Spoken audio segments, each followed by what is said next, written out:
মাসকলাই ডালটা আমি ভেজে গ্রেট করে নিয়েছি, এখন সিদ্ধ করে নিব। মসুর ডাল ধুয়ে অল্প মিক্স করে নিব। আন্দাজ করে লবণ দিয়ে দেব, হলদি, জিরা, মরিচের গুঁড়া দিয়ে দেব, কাঁচামরিচ দিয়ে দেব।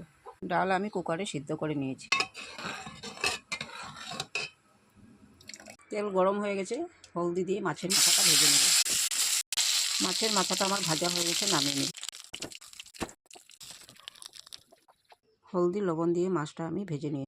তেল গরম হয়ে গেছে, পেঁয়াজ, তেজপাতা, মরিচ দিয়ে দেবো, রসুন কুটি দিয়ে দেবো। পেঁয়াজ রসুন ভাজি হয়ে গেছে, ডালটা আমি সম্বাস দিয়ে দেবো। মাছের মাথাটাও দিয়ে দেবো, একবার নেড়ে দেবো।